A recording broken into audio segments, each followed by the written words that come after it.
I got banished to the basement. My husband decided that today would be a good day to work from home. I'm like, oh nice. Yeah. Of course. So he's a manager, so he has to be able to answer phone calls. Yeah. Oh, yeah. And there's no service in the basement, so I got banned. Oh, perfect. Oh no.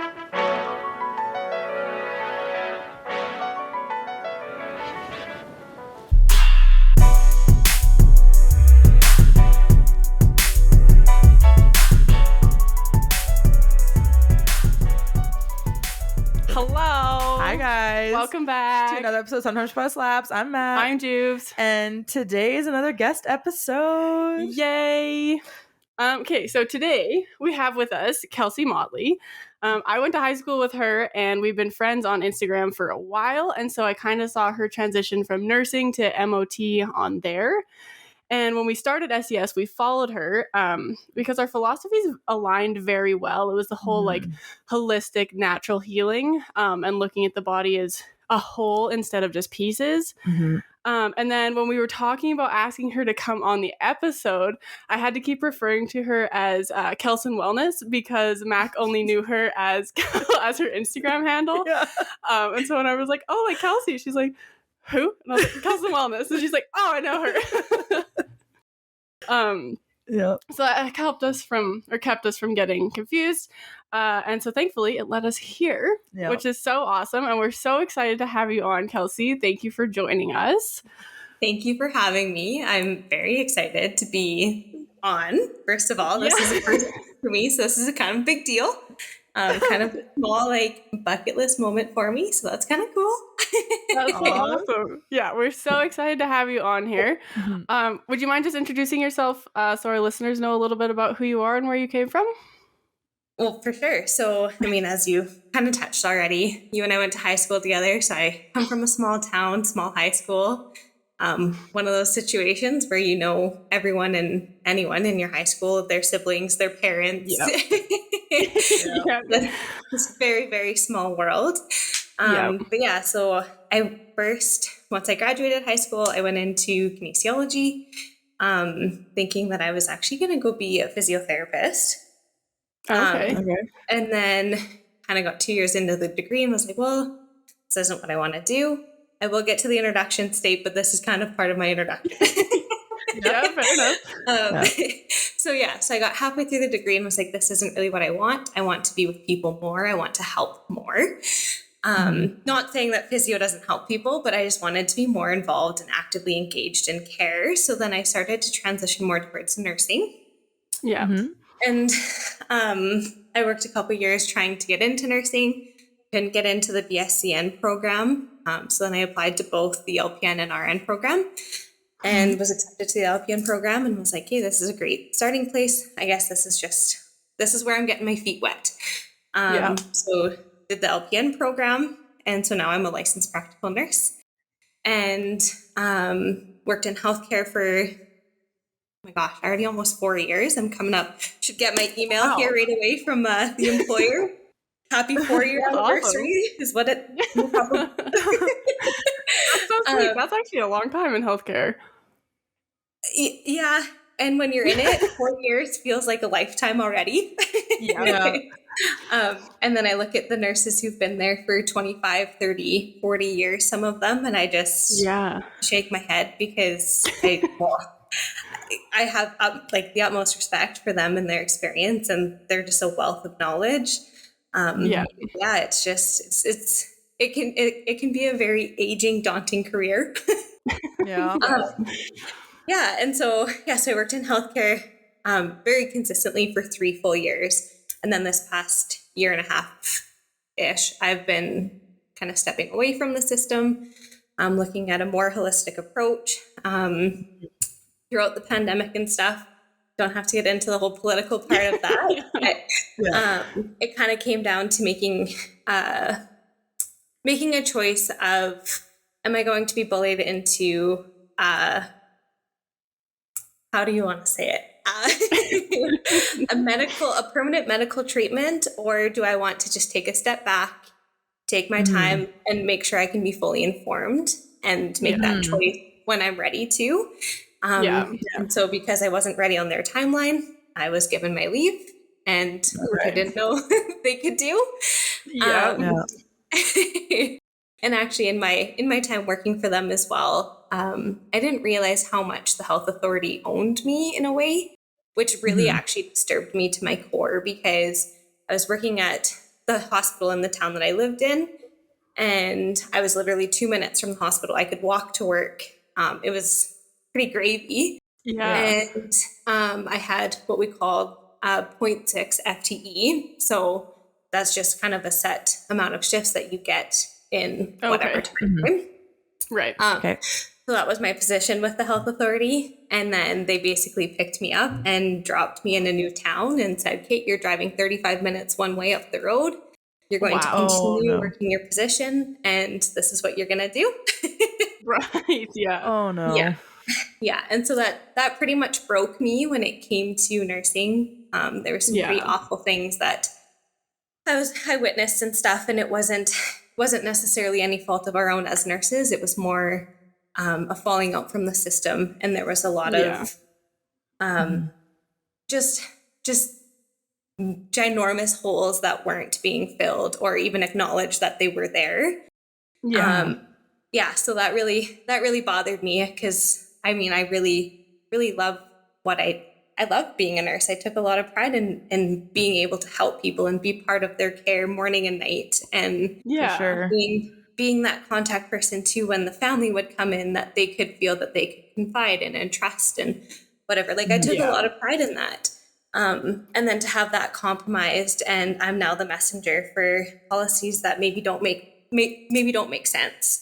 On paper they might, but in practice most often they don't.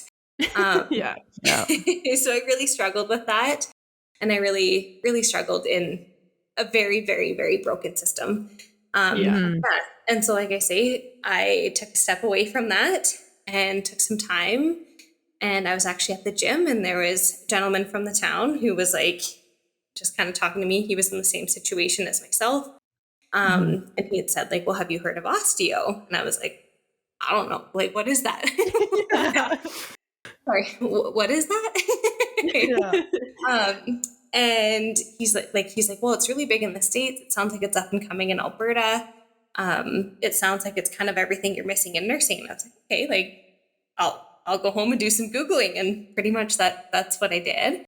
Oh, that's awesome. Yeah, so I did a little bit of time in aesthetics, and I'm realizing I'm really not introducing myself and going right into my story. So that's okay. That's okay. That works. We'll get there. But yeah, so I did a little bit of time in aesthetics and was like, yeah, no, like, not a material girl in a very materialistic world. I'm like, this isn't working for me. That is fair. And so then really committed to osteo and took a 13-month diploma with the Manual Osteopathic College of Canada. And yeah, just dove right in, and it's a super condensed. It's a very challenging program. It was a lot of information in a very short period of time. But I can only imagine, because even like going to school for like chiropractic, which I assume is kind of similar but a little bit different, is like a whole doctorate, and then your whole program is like a 13-month program, and it's like, oh, you have to know just everything then. Awesome. Yeah, pretty much. Yeah. And so that's where I was like really struggling too. Again, it's just systems. I'm struggling in systems. I feel that actually. And it's all, for me, it's all the red tape nonsense, right? Like, if you don't have certain letters behind your name, or if you don't have whatever, then you're not recognized, respected, so on and so forth. And I struggled with that in the nursing system as well. Or in our healthcare system in general, and just everyone trying to squish each other. And I don't know. It really bothers me that if you're not, like, if you put in the time and you put in the effort and you take the courses and you have that knowledge, why aren't you able to practice that way? Yeah, exactly. I'm dealing with the same thing right now too. Or have been dealing with. Yeah. And it's so frustrating, because it makes me want to just completely step away and just go rogue and pay for my own private insurance, and then not associate with anything or anyone, because it's so frustrating, because that was, again, one of the things that I struggled being a nurse as well, is it started to feel like I was scripted, and it felt like I couldn't truly be my authentic self. And I was always like looking over my shoulder of, oh, well, I have to say it this way, or I have to teach this certainly because this is what we're told, right? Yeah. And so I really, I just don't like being told who to be or how to be. No, that's fair.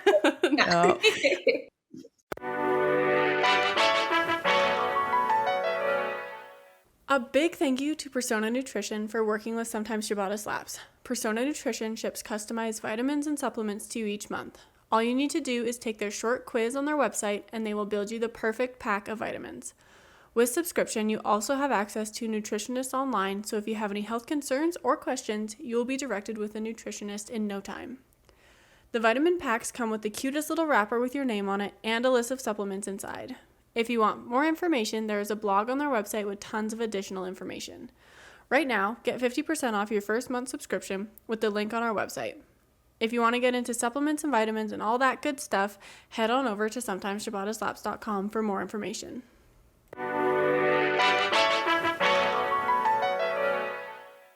Yeah, it's especially tough when like you're so passionate about like helping people, and you're like, I know how to help you. I know what to do. I can't. Like my hands are tied, and I'm sorry that you have to suffer because of that. Yeah, exactly. And so there was a lot of situations I started to find myself in where you're explaining a policy and you're shaking your head like non-verbally, telling the family like, this is what we're doing. Oh no. Pay attention to body language. We don't like this. Yeah, exactly. Like, I hear you. Believe me, I feel those frustrations too. But unfortunately, I have to play the game to have my job. And then eventually I just got to the point where I'm like, morally and ethically, like, I can't continue on like this. Like this bothers me. But that's fair. Yes, then I dove right into osteo. And then we can talk about that, I'm sure, later. But an actual introduction of who I am, small town girl. And I am a nurse by trade. I've transitioned to be a pretty much full-time manual osteopathic therapist, really just looking to serve the body in all the ways that our traditional healthcare system does not recognize it. There's a lot of unmet needs that we work with, like in my regular practice. And I might not even be your traditional osteo as well. So it's been a super fun journey to go through and kind of figure out who I really am as myself, but also as a practitioner, and start to kind of attract and gather the client base to serve the people in the way that I authentically and truly want to and am able to, right? So that's basically me. That's so awesome. No, that's so sweet. I never we took our horses to osteopaths, and so I never until you started doing it, I never made the connection that like there could be osteopaths for humans. I thought it was like purely an animal thing, and then I was like following your Instagram, and I was like, no way, that's so cool. Like humans could do it too. Like that makes so much sense. Like I don't know why I didn't put it together that like we both have bones. Like we could both like benefit from an osteopath. Yeah. For sure. Yeah. Well, and there's actually like lots of people too, because I mean, I live in a small rodeo community too. So there's lots of people who believe that working on your horse also has the human work done and vice versa. So if you work on the human, the horse benefits. And you'll notice like different people will kind of reflect the same patterns in each other. So I've worked on mother-daughter pairs, mom and babe. I love mom and babes. But you'll notice like similar kind of mirroring patterns. And so I'm like, okay, if humans are able to do that, I mean, it's as simple as how our cycles will sync when you start spending time around females. Your cycles will start to sync. So it's like, how come like our bodies will start to do that in each other as well? Spouses too, I'll see that too. That's very interesting. That's really cool. Wow. Yeah, super cool. I love the whole synergy, even like again with like horse and rider, right? That's something you would not think of whatsoever. It's like a different species. You don't look the same. You don't act the same in certain ways, right? But yeah, if you're spending that much time connected, quite literally. You are Yeah. on each other. Literally. Yeah. It totally makes sense. Yeah. For sure. That's very cool. For sure. So can you go into a little bit about like what osteopathic therapy is? Mm-hmm. Yeah, and this is the story of the last year and a half of trying to actually get a label on this because like literally day one of like my MOT schooling, they're like, okay, we are going to define in your own words what manual osteopathic therapy is. And I'm like, but I don't even know what it is. You want me to define this? Okay, cool, got it. So the best way for me to describe it, we zoom out from a chief complaint. We look at getting to the root cause of whatever it is that you're struggling with. Sometimes it can be emotional. Sometimes it can actually be a physical ailment. But we zoom out from that, look at your whole body, look at you as the whole person, and rewind all the way from day 0 to now. So we discuss your birth story, which is kind of a big concept to wrap your head around, the fact that like your entrance into this world kind of sets the stage for how your body is going to be able to compensate moving forward. And it actually even like there's different things that can come up that happened in utero. Like there's different organs and tissues that are developed at the same time, obviously in utero.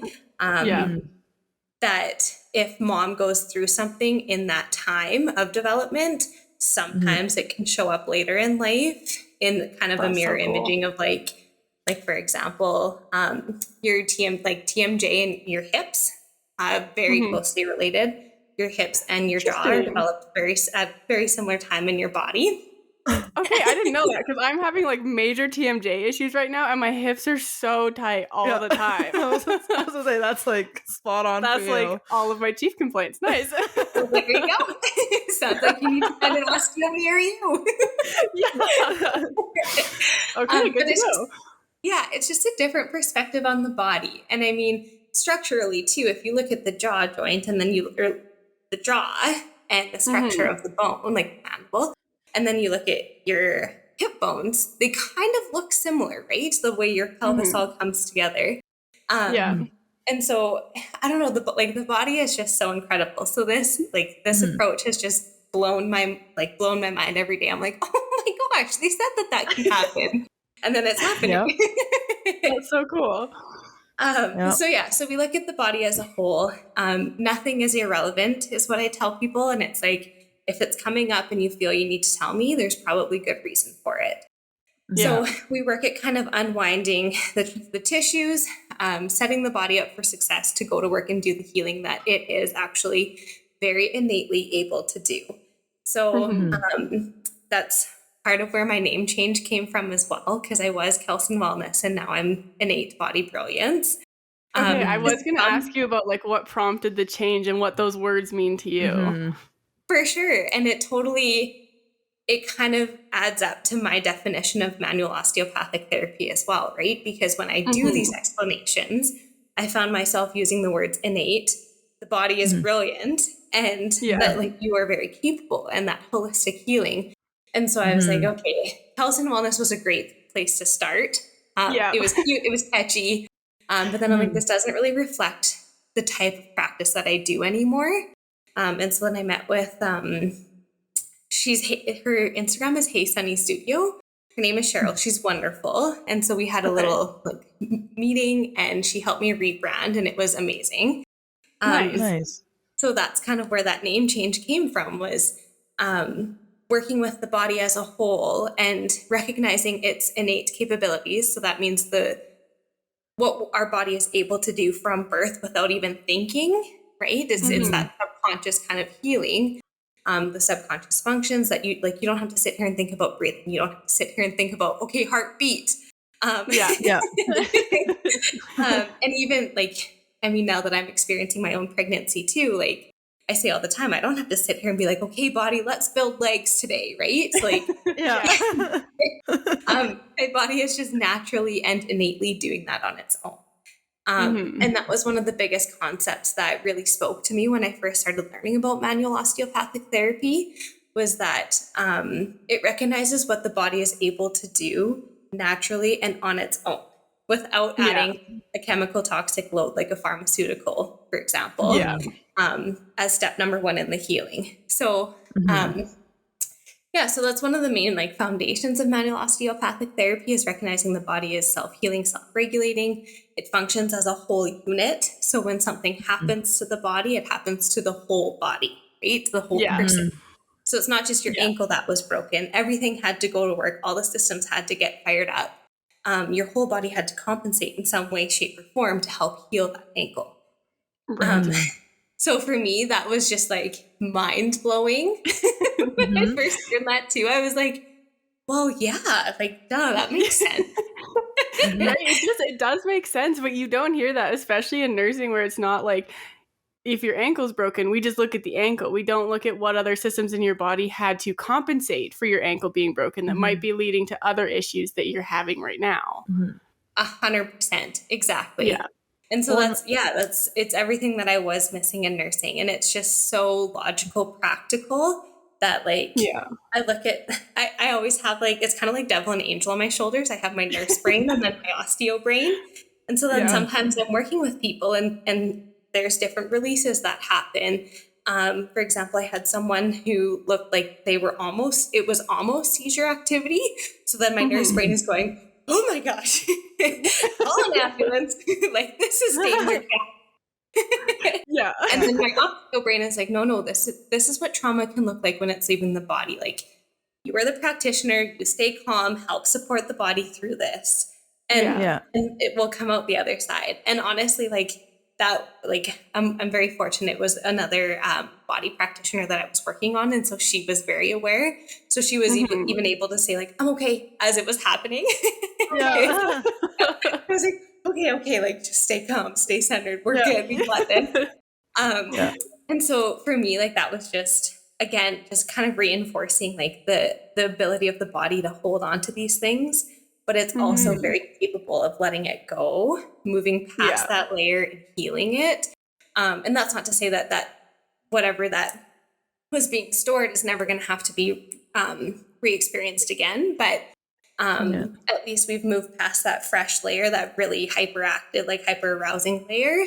And maybe it'll give her a better understanding moving forward of what was going on in that area. So, so to define osteo in a sentence is very difficult. Totally.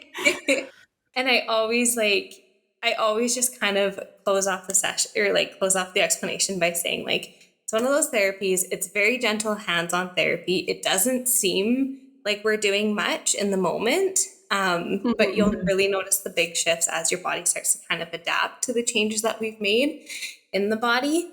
I work external to your body. So this is like my big tagline. It's like, I work external to your clothes so you don't have to get naked and afraid. I love it. To keep your clothes on your whole appointment. Unless you're wearing like belt buckles. I have a pet peeve. It is big belt buckles coming into my space. Like, this is going to be a fun conversation, but I need you to take your belt off. You can keep your clothes on, but please take your pants off. That's your belt off. My dad does the same thing because the belts, they rip his adjusting tables. And so he's like, can you please take your belts off because you're wrecking my tables and I have to get them reupholstered. And like, so you'll like go in to get adjusted by him and you'll just have like a doubled up like strip around where your belt goes just to like protect his table. And I was like, that looks funny. That's smart. I didn't even think about that. See, and for me, when I'm working with the pelvis, if there's a belt or any sort of like restrictive kind of clothing, it changes the way that the tissues are all kind of associating. It just kind of changes the feel for me as well as the practitioner. So I don't get that good movement that I'm looking for. And it's sometimes more of like a mental game of like, hey, is the tissue really this stuck or is this the belt that I'm like struggling with? And so then I don't feel like I can be as like present because it's like, do I ask them to take it off? Do I not? Like, it's just, like, we're just going to address it. Take your belt off. Fair enough. Totally. So I guess, what does like a typical, I guess, session with you look like? Like if someone like Journey comes in and has the TMJ and hip issues, what would be your step-by-step approach into like helping her with that? Okay, so this is another big thing that I struggled with, moving from like nurse brain, where it's like systems protocols, someone comes in, this is step 1, step 2, step 3, this is what you do, blanket application, go hard, right? Yeah. Like it's foolproof. And then osteo brain is like, okay, well, what else does she have going on? How was her birth? Did she have really tough birth? What other sort of traumas has she been through? Has there been a car accident? Has there been bucked off horses? The amount of people that forget to tell me that they got bucked off a horse 18 times in their life is a daily conversation. That is trauma to the body. Like you are coming off 6-8 feet of horse. Literally. You're either hitting a fence, hitting a ground, like your body's going to feel that, right? And that's not to say like it's not like this huge trauma, but it matters, right? The body got shook. So a typical session, we'll go through that conversation of like, okay, well, what else? What else is going on? Like, how is your stress level coming in here today? You might just be background clenching in your jaw too, right? The second you get stressed, you're going to clench your jaw. And then you'll pull your shoulders up probably. 100%. All the time. And so what I really like to try and do is keep it simple. First of all, it doesn't need to be this big, complex, rambly kind of session, right? Just keep it simple. The body really, like, the body is brilliantly complex, but also it can be very simple. So we have that conversation, and then follow-ups as well. We'll do check-ins of, well, what, like, did you notice any shifts? My goal and the whole goal of manual osteopathic therapy is to help improve help improve you function in your day. So even if it's just the little things of like, hey, you know what? I had pain in my rib when I was breathing. That pain is gone. And if you think of how many times you breathe in a day, that's a huge win, right? Yeah, definitely. Yeah. And so our goal is just to, just improve your overall function, help balance your nervous system, which again improves that function. So we'll go through kind of this whole conversation, educating, informing. We'll obtain consent to move on with the session, which I have to ask every time. And most people are like, you really have to ask me if you can work with me in my body. I'm like, yes, I have to ask you. Consent is so, so important to me as a practitioner, and as a patient too. We really saw some fluctuations in what that kind of can look like. And even in my nursing experience too, that was one thing I've really tried to prioritize as well. Even something as simple as, hey, here's your regular morning meds that you've been getting for the last 10 years of your life, but like, are you wanting to take these? Are you aware of what they are? Do you have any questions for me? Right? Quite often we get robotic. So yes, we obtain consent, and then we'll go through like a hands-on physical assessment. We'll do some range of motion stuff. I'll do kind of what we call a listen to the body. So some of it sounds pretty woo-woo. That's okay. I'm used to it. Well, I'm in it too. So it's like, don't get me wrong. You're talking about like TMJ and hip issues. And I'm like, chronic ear infections in kids is a sign of gut health issues. 100%. Yes. Yeah.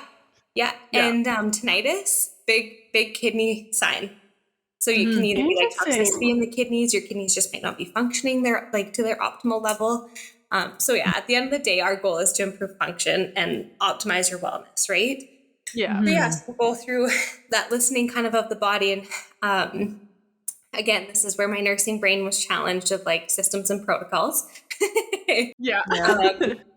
So I might, as I'm assessing someone and going through their body and kind of noting different restrictions, different places that are kind of jumping out at me, I might already be going, okay, we're going to start with this, like a general treatment, we're going to start, and then we're going to do this, and then we get them on the table, and then I actually really start to connect with their body and move more towards that treatment, if you want to call it treatment, but the hands-on therapy part, and all of a sudden it's like, no, this isn't actually what we're going to do today. We are going to start in this area, because this is just really where the body is kind of calling.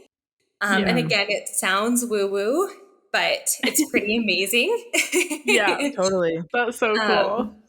Yeah, I could ramble on and on about it, but I just like, seriously, I love the approach because I really do my best to not get pigeonholed. So if you're coming in with shoulder pain, I really try not to just focus in on that shoulder pain, because quite often, unless there was a direct trauma to the shoulder, it probably isn't truly a shoulder issue, right?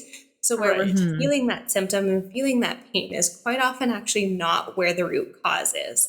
And that's where I really like the MOT approach, because we're not in it to just like have you coming back every week and making sure and just doing little 15-minute things here and there. I offer a full hour session so that you and your body can really show up to the appointment, because it's not until 30, 35 minutes into the appointment that you'll see people, they'll just suddenly take this big breath and then they'll just soften. And it's like, okay, now your body is really here. It's not thinking about the list of things you had to do on your way in and the next daunting list of things you need to do on your way out. It's like you are actually here in this room, present, ready to receive whatever it is that I have to offer. Yeah, that's awesome.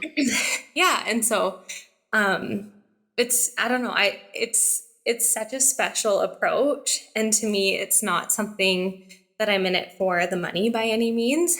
Obviously, we all have to pay our bills at the end of the day, so gotta have some sort of an income.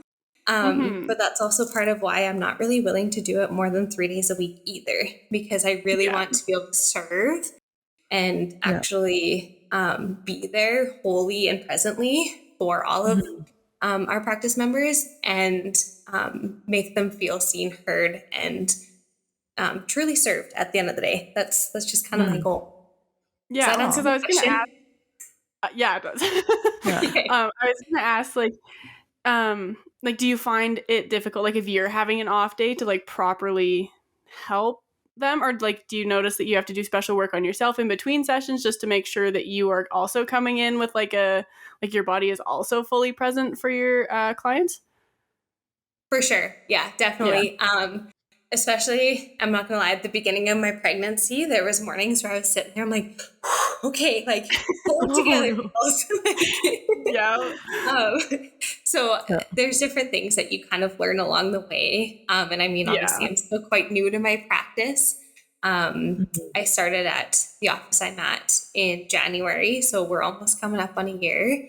But I did once at home before that. But anyways, so still kind of learning all the little different tactics to support myself in that. I love snacks. So you add pregnancy on top of that, and look out. So to like prep my body, I love to just take like a couple minutes in between each person and just like take a nice deep breath, drink some water, have a snack, kind of refresh. And then this is where that nursing training really helped as well, to just drop. And it makes you kind of less of a human at times to drop what happened in that room and kind of wash it off. And if you need to deal with it later, then you do. But you need to set it aside and just be there for the next person. Because at the end of the day, like, I'm not here to waste people's time or money either. So no, that makes sense. So if someone came to you and basically asked, what's the difference between a MOT and a chiropractor, what would be your response? Well, chiropractor's a doctor, so that's pretty cool. That's fair. And to be a doctor of osteo, you have to go to school in the States. As of now, still, there isn't any doctor of osteo schools in Canada. But we see the body in a similar light, but I believe that we all serve the body in a different way. So chiropractors, they're just trained in different techniques, right?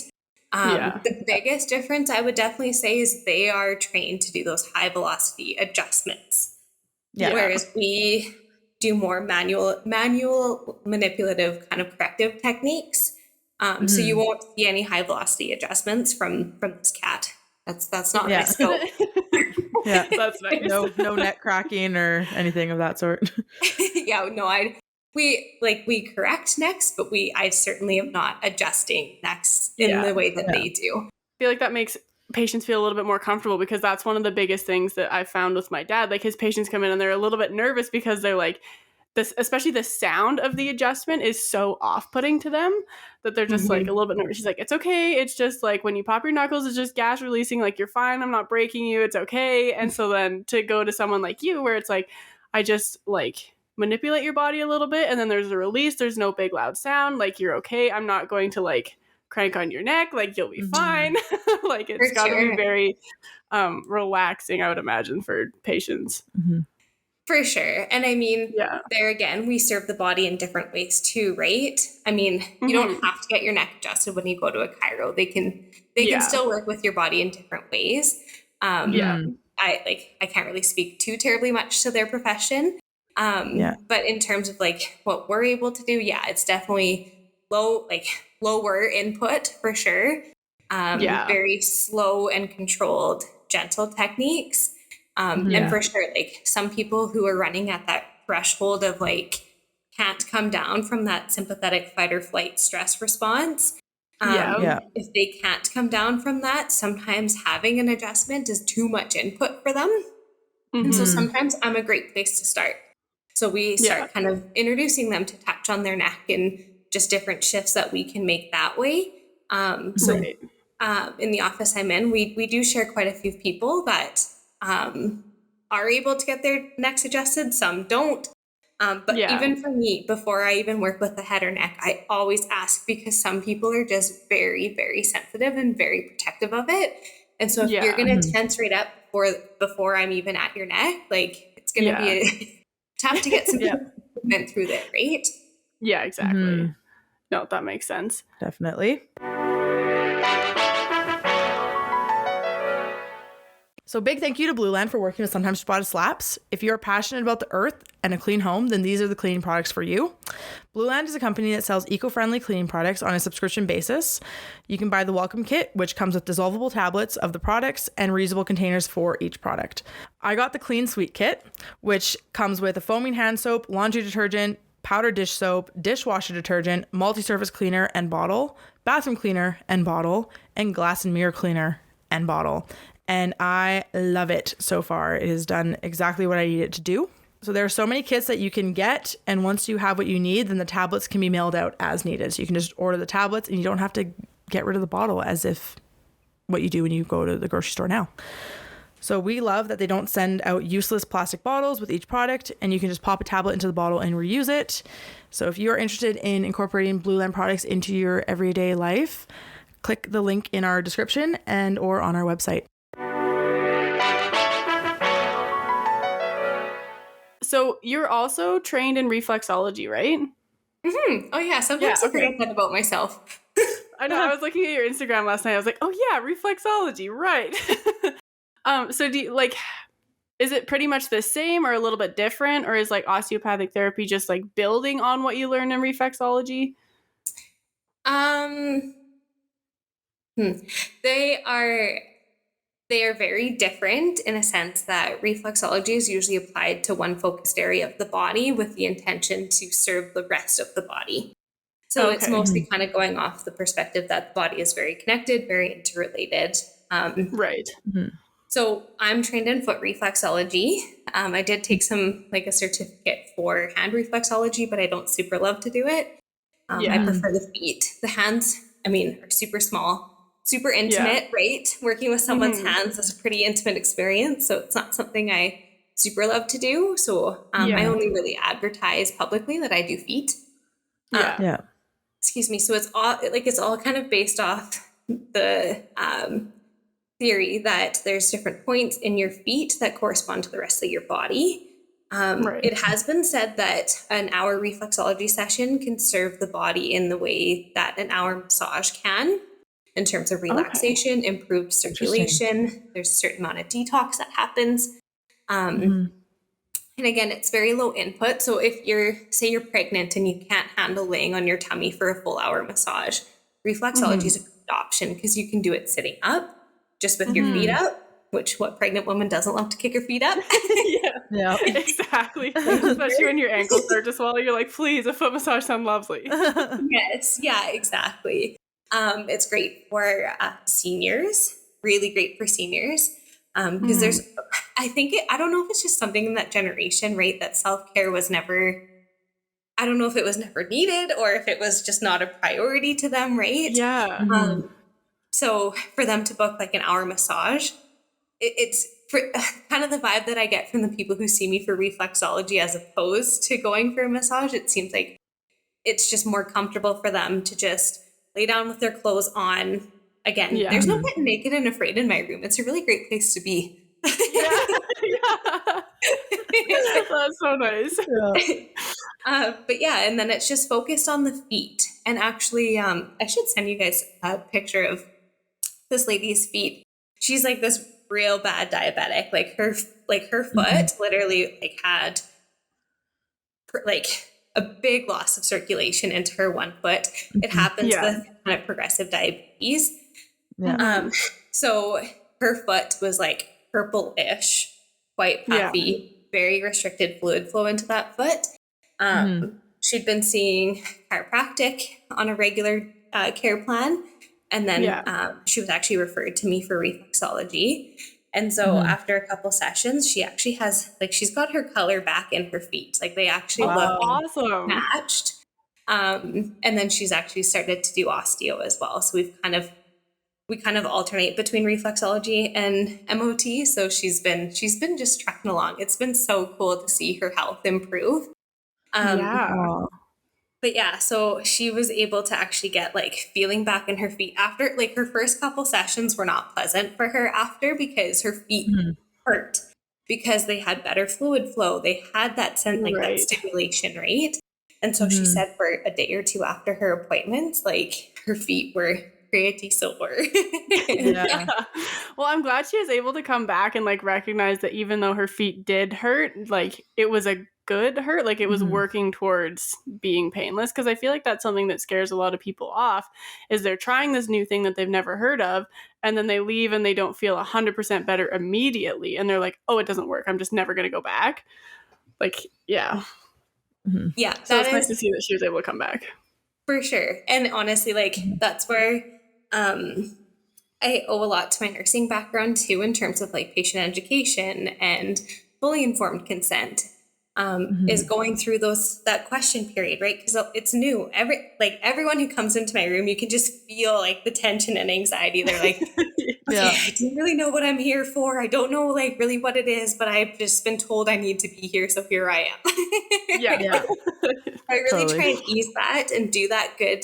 We call it patient teaching in my past life, but now I just call it just really informed consent. So we were able to have that conversation, and I talk about it a lot with my MOT practice members as well, that sometimes things have to get worse before they get better. And it's as long as it's not like flat out on the couch for days and days after our session, then we know we really overdid it and we really fried you.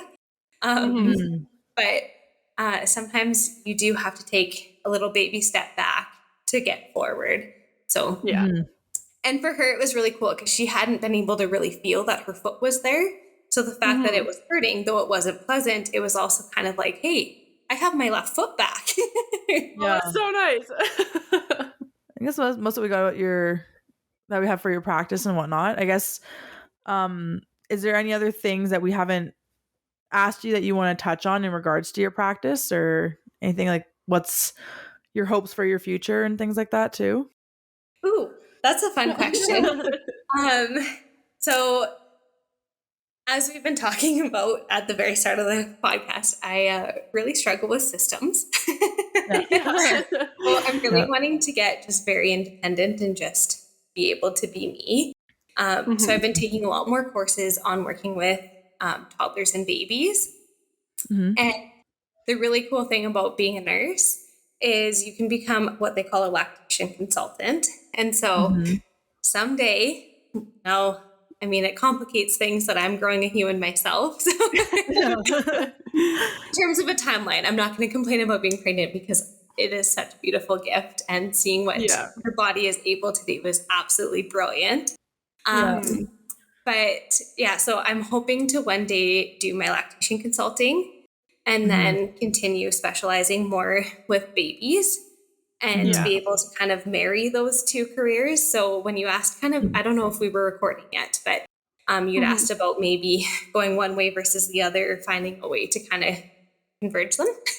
That is my goal, is I want to be able to kind of be independent of the system, lactation consulting wise, like, so still be able to count for my nursing hours, while still also serving the osteo part that I'm just so passionate about.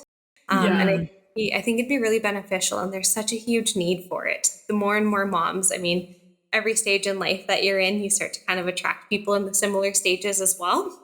So the more moms I kind of connect with and babes that I see, it's like I'm really seeing that there's a demand and a gap there. And I and maybe again, it's just the stage that I'm in right now. I'm so passionate about working with all sorts of moms. I believe that you are forever postpartum. You're just less and less acute. Because your body is still healing, right? Your body has done something really unbelievable. Like, it's remarkable what the body's just done to grow a human, but also get it earthside. And now whatever that looks like, whether it was a C-section, whether it was this beautiful birth, whether it was exactly as planned or not at all as planned, one of my favorite things to do in my practice is working with women and helping kind of make sense and kind of process everything that has happened in those phases, because our moms aren't seen when it becomes when baby comes out. So once baby is earthside, our moms just kind of get forgotten, and that really, really bothers me, particularly, well, I mean, in all circumstances, but particularly with C-sections, because they've undergone a major surgery. There's 5 or 6 layers of tissue that they've now severed and cut through to access. And I mean, obviously there was a need for it, I would assume. I would hope. We don't need to go there today, but I'm picking up what you're putting down. I hope there's a purpose for it. Yes, but it was truly intentional, and was really meant to serve mom and babe. But either way, they've caused massive trauma to the body, and then removed baby, removed placenta, done the whole process, and then moms are sent home with no post-op information. I'll ask my moms and say, like, hey, like, what kind of advice have they offered you in terms of your recovery? And they look at me like I have heads. They're like, what do you mean? Like, it was all about baby. Like, well, I feel like it's a very recent thing where people are realizing that, like, a C-section is a major abdominal surgery. Like, people just brush it off like, oh, it's a C-section. Like, that's just what happens sometimes. It's no, like, you were cut open, a being was taken out of you, and then you were stitched back up and told to go, like, keep this being alive and yourself. And you're like, how and not even being able to, like, bend over to pick up, because you can only lift a certain weight before you rip your stomach open. Exactly. Right? Yeah, exactly. And so some of the most powerful moments I think that I've had in our practice is allowing moms the time and space to kind of connect with that part of them that they maybe didn't realize was lost. And start kind of working at, acknowledging that happened, first of all, right? Because a lot of them just get into the hustle and bustle of like, hey, now I'm a mom, like, gotta figure this out, right? And so it's just kind of working at acknowledging and trying to empower mom of like, you did something really beautiful. Like, whether it went as planned or not, like, however your baby got here earthside, like, they are here safely. And at the end of the day, like, we can't change the process. We can only learn from it and offer wisdom moving forward. But your body has done something incredible. It grew a human. Like, exactly. So cool. And so, like, what can we do to support you and your body to get back into something that seems functional for you? And some women, like, I've had women absolutely just burst into tears when they connect with their C-section scar. And when I say connect with it, they literally, like, I guide them to put their hands on their scar, whether it's direct skin to skin, through their plants, whatever they're comfortable with. And just kind of help make that connection back in themselves of like, oh my gosh, like this really happened. This scar is here. Like, and we kind of work at bringing more vitality back into those tissues by just acknowledging that they're there, first of all, right? Any trauma to the body, that subconscious mind is like, this was danger, this was trauma. We're just going to block this out until we can maybe deal with it one day. Yeah, exactly. Well, especially with like something stomach related, because I feel like a lot of women have problems with their stomach to begin with. Like, I don't want to touch my stomach. I don't like looking at my stomach for too long and things like that. And so let alone touching a scar that was like, yeah, you were sliced into and your baby was pulled out of you. And then you had to heal it. And you already maybe don't like your stomach prior. And now you have to really sit with it and fully embrace it. I can see why it'd be so emotional. Yeah, for very sure. much so. Yeah, for sure. Yeah. Do you do anything with like women who've experienced like miscarriages? Because I feel like that's a huge trauma on the body where like working with a C-section scar, it would be just as important to work with someone who has had a miscarriage just to kind of reset and like kind of release a little bit of that trauma. You got her. Yeah, absolutely. Okay, Yeah. I mean, I always say I work with all bodies in all stages. My goal is to optimize your function. So whatever that needs to look like, as long as obviously it's within my scope and I'm comfortable and you're comfortable, like, we're good to go. But unfortunately, it's our generation that has been the most heavily medicated when it comes from birth control. So we have highest fertility rates, not saying that those coincide, but the shoe fits. Very much so. Correlation is not causation, but be wary. Yeah, exactly. So, I mean, infertility and miscarriages is one of the biggest things that I deal with lately. And again, that is another one that's so empowering, right? Because a lot of us women who've had those issues or struggles, there's going to be a certain level of resentment you have towards that womb space. And that's not a really viable situation for a life to start growing in, right? And so one of the most empowering questions I ask my women is, okay, what's the first thing that comes to mind when you focus in and think about your uterus? Quite often there's tears. And then it's like, oh, like I'm really angry at it, or I'm frustrated, or I resent it, or it makes me sad. Right. And so then it's like, okay, what can we do to make that a better environment so that you can focus in on it and go, you know what? I'm filling it with light. It's a beautiful space for me to bring our new family member into, right? Sometimes it requires that physical connection from me as a practitioner to help kind of guide that journey, whatever that looks like. And again, it's not one size fits all. There's no protocol. And again, sometimes it sounds woo-woo, but there's been a couple different women that I've seen, and who know, I'm not taking credit for it because it's the body is very complex, but there has been success with pregnancy after a couple sessions. So nice. So it's been super, super fun to kind of learn as I go, right? I mean, obviously I'm new to my practice, but at the same time, if we're not learning, we need to find something else to do. I think that we're forever learning. Totally. So no, that's kind of where I'm at right now, where I'm like, I miss learning about things. Like, I want to go back to school, but what do I want to go back to school for? And like, is it worth it? Like, what do I want to learn about specifically? So that's why I enjoy like talking to other people, because then I get to learn about what they want to do. Exactly. For sure. And it's perspective. And there's a lot of people who come in and they're like, I'm kind of like the last straw kind of girl. I think like that's how kind of holistic health is right now, is like, well, I've gone to my doctor, I've gone to my specialist, I've gone to this, and I've had that test, and they're telling me this is all fine, blah, blah, blah. And it's like, okay, well, what are you looking for from me then? Like, how can I serve you today? And a lot of people are just looking for answers. And so I always say, I'm not a diagnostic tool. So, and also I'm not a doctor, so I'm not here to diagnose you. But what I can offer is perspective. And so a lot of people have gone to all these different practitioners,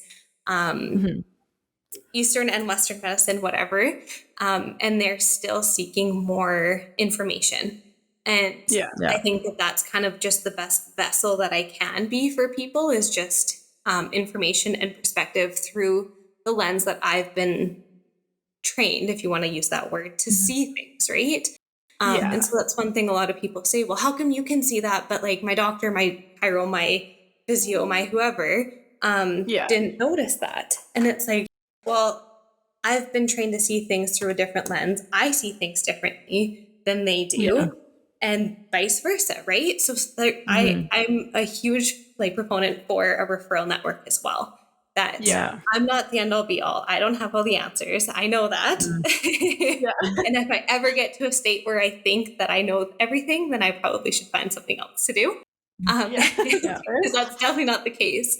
There's no one size fits all. No one is exactly the same carbon copy, right? Even in twins, they all have, they're different, right? Everyone is different. And so that's where it's like, if I'm seeing someone and we just aren't seeming to make any progress, okay, let's find someone else who can maybe serve you in a different way.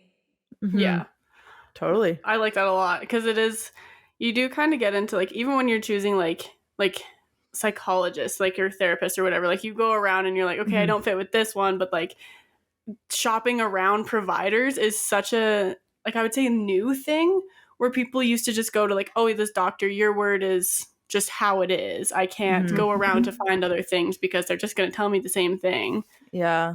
But I'm glad that that's something that's coming out of it. Well, and even there's different branches of, like, when you talk psychology, there's different branches of psychology that focus on different things, right? Like my interest is in nutritional psychology, but it's not a field. Yeah. I can't go and get certified in nutritional psychology because it's just non-existent. I can go for health psychology, but it doesn't focus in on the same things, like the gut-brain connection, in quite the way that I want to do it. So why don't you that's start why it? I did holistic nutrition. And then I'm like, okay, I have my psych degree, I have my holistic nutrition. I'm going to meld the two somehow eventually. But it's kind of like, I guess, nursing and osteopathy. And then you're like, okay, I want to meld my East and West that I got going on and find that happy medium, because that truly is health and wellness in my mind. You're exactly right. And that's just it. Like, I think that's maybe just who I am nowadays, where I'm just pro going rogue. But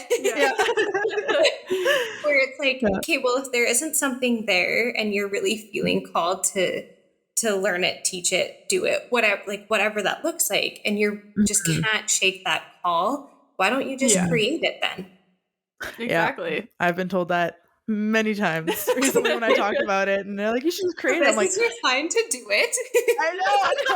Like, I'm trying to figure it out. I'm like, but like, what are the steps? Because I can't go ahead and call myself a therapist or a psychologist. Yeah. Right. Unless I go get a master's in like counseling, then I can be a counselor. But I'm like, do another master's if I don't need a master's. Like, it's kind of that back and forth, like in limbo, figure it out field right now. Yeah.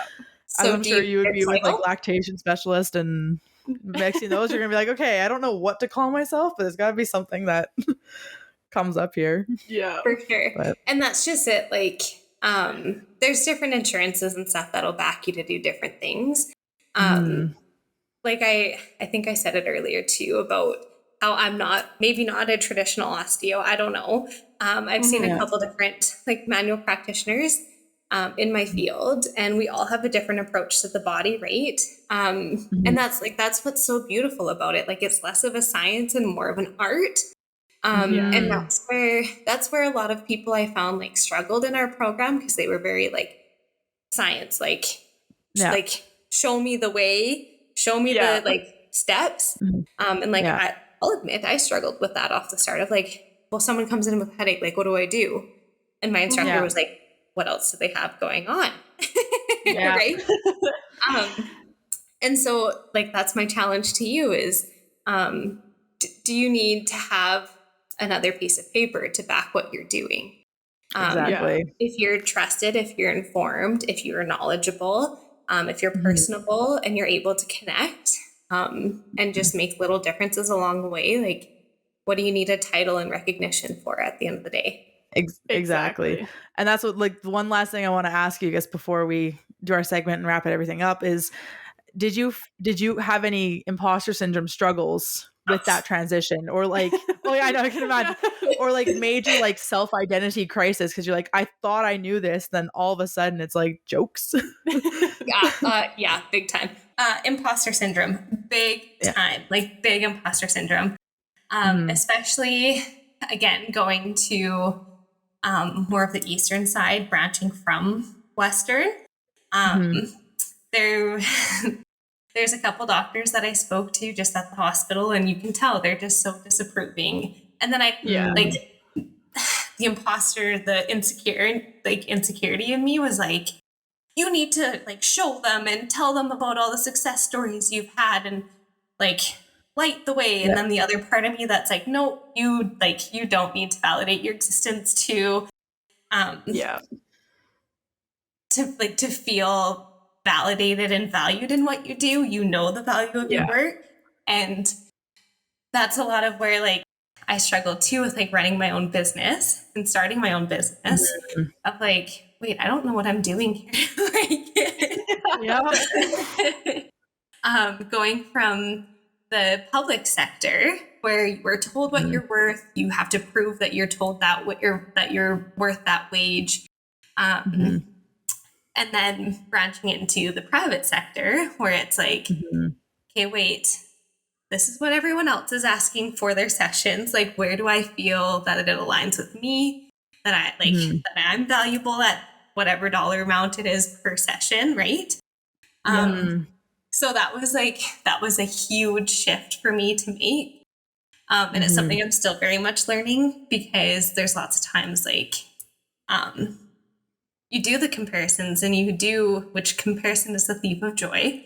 So, like, I mean, you have to have a certain amount of business sense and do kind of the analysis of like, okay, well, am I still competitive? You don't want to be the cheapest, but you don't want to be the most expensive. Definitely. But I also truly believe that who I'm meant to serve will show up. And I find too, lots of family and friends or even just acquaintances that you kind of run across every now and then on the trail. And it's like, oh my gosh, like I said, I was going to book an appointment with you and I still haven't. I'm going to, I promise. Like I'm coming. And I'm just like, whoa, take a breath. When you're meant to receive what I have to offer, you will book your session and it will be everything that it needs to be. Like, it's all good. I'm not taking it personally. That's a great way to look at that. I like that. I like that a lot. Well, and I think something that really like changed my mind on that was, I can't even remember if it was Instagram or Pinterest, but I saw a quote and it was like, the only thing that's personal is love. And I was like, like, no, I could personally hate things. And then it's like, no, that's just a projection. Like, definitely. So for me, that really like kind of gave me a little bit more empowerment as like a businesswoman because I was a terrible businesswoman. I'm still not good. It's a learning curve for sure. Yeah, if I could pay my bills with hugs and good reviews, then I would. Yeah, totally. It's the best kind of currency. Totally. Right? Yeah, exactly. But obviously that's not realistic either. So I had a conversation with my bookkeeper my first year of business, and she's like, okay, so look at how much you would have made. Look at how much you gave away in discounts, free sessions. And I was like, ooh. That hurts. So sometimes you need those people in your life to kind of like shake you a little bit and be like, hey, you are worth what you're charging, and kind of build it and they will come, I guess. Totally. I know it's so tough to learn, especially when you're so passionate about helping people. It's like, guys, I don't want to help you like or hide behind a paywall, but like I need to make money, but like I want to help you so bad, but I just like it's tough to realize that. And like, even okay, I am worth money, I can charge this, people will pay this, like that's okay. Yeah. Absolutely. Yeah, I almost absolutely. would love to have you back on for like a business, like woman in business kind of episode too, if Oh you gosh. in the future back on. But we can give you some more time. But like, no, but it is such it's a hard thing to jump into as I'm looking into it right now. It's very real to my situation too. And so Yeah. For sure. it's yeah, no, I'm just curious. I want to pick your brain more. But Yeah. I mean, I'm an open book. To me, Yeah. finances is something I've always been very like insecure about. And I don't know if it's just kind of like the upbringing or our generation or like the way we've all been taught is like you don't talk finances, politics, religion, and whatever the other one is. Yeah. Yeah, obviously I don't follow those rules very well, I guess. But Yeah. so for me, obviously, am I going to tell you like how much is my bank account? Probably not. But No. I'm certainly no business expert by any means. But I think we all need some sort of support and guidance when it comes to like business and money, because it's a messed up world out there. Like it is so hard to pay for things these days. Like cost of living just keeps climbing. So I mean, again, I certainly don't have it all figured out, but definitely my failures can be lessons for other people. Yeah. As it works out. Yeah, that's perfect. Perfect. Well, I guess so.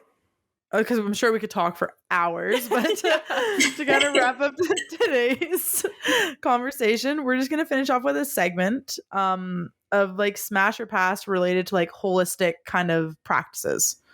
Oh boy. So not like, I not have like, to be decisive? Yeah. Well, I should even say practice. I should say habits, like just like things that you do, right? Okay. And so the first one's going to be drink 10 glasses of water a day. Oh, well, smash the heck out of that. Yeah. Definitely. Prioritize a healthy breakfast or morning routine. Smash. I am a hungry person. Anyone pregnancy and look out. Oh no. Yeah. I can imagine what your answer's gonna be for this, but moving every day. Stretching, walking. Yeah. I am very pro support. Like I very much support rest days. Yeah. Wearing blue light glasses. I think these actually are blue light. I don't know. So I go back and forth on that one. For now, I'll smash it. But I was asking the eye doctor last time I was there. I'm like, is it just like a marketing scheme? And she's like, well, maybe. Yeah. So I haven't done my own personal research on it, but I don't know. I think glasses are kind of cool sometimes. So smash. Yeah, exactly. No, before I had blue light glasses, I was like working in an office, and I found like when I would get home, I was just so tired and I always had a headache. And then I got blue light glasses, and I noticed like that first day I wasn't as tired and I didn't have a headache when I got home. And I was like, it was an immediate shift, and I was shocked. I was like, okay, I am sold. I will never not buy another pair of glasses that have blue light in them. Yeah. Oh, that's when I got blue light when I was finishing my 4th year of university, just because I was staring at the computer so much, reading research articles, I was like, my eyes hurt. So, but I'll go meditate daily. I mean, in an ideal world, probably smash, but I do the best I can. Semi smash. Fair enough. Absolutely. And then last one, surrounding yourself with people who inspire you. Smash. Also, I just like, it's hard to pass on any of those ones. That was a really good list of items, but perfect. Yeah. Awesome. And so for our listeners, do you want to like give where our listeners can find you, and I don't know if they want to book in with you or anything like that? Sure. So right now, I mean, I'm hoping to work until the end of January. I mean, baby isn't supposed to come until end of February, but see what baby decides. Yeah. So for now, you can find me at Ponoka Family Chiropractic in Ponoka, Alberta. I'm also on Instagram at, I think it's Innate Body Brilliance. I think so, yeah. I'm pretty sure it's in the description below. We'll put it there so people can find it too. Okay, perfect. I don't know if I have like any like dots in there or not, but I'm sure if you Yeah. look up innate body brilliance, you'll probably find me. And if you are meant to find me, you will. Yeah. And yeah, that's pretty much where I'm at on socials. Awesome. No, that's sweet. Thank you so much for coming on. It's been so nice to talk to you and hear your story. Like, it's just, and it's so nice that you're so passionate about the body. I love that so much. And you're just such a bright light. Just like, you're so wonderful to talk to. And so it's just so, thank you for coming I'm on. really emotional these days. No, thank you, Kelcie. It's been awesome. Yeah. Oh, likewise. It was so great to meet you girls and kind of start our transition from internet friends to real life friends. So Exactly. Yeah, so nice. Exactly. Perfect. And then as for us, I'm Mak Joy. I'm Mak Jubes. We are Sometimes Ciabatta Labs on all social media platforms. You can find our website, sometimesciabattalabs.com, where we have links to all of our episode and video links, as well as our affiliate links, book club reviews, all sorts of good stuff. Anything you got to know from us, it's there. And you go to patreon.com/sometimesciabatta to sign up for our Patreon. I keep forgetting about that. It's $2 a month. You can get all of our episodes ad-free. And once we get to a few more Patreons, we'll start producing some more content on there. So go to patreon.com/sometimesciabatta. Perfect. And with that being said, we'll see you guys next Tuesday. Ta-ta for now. Bye. Bye.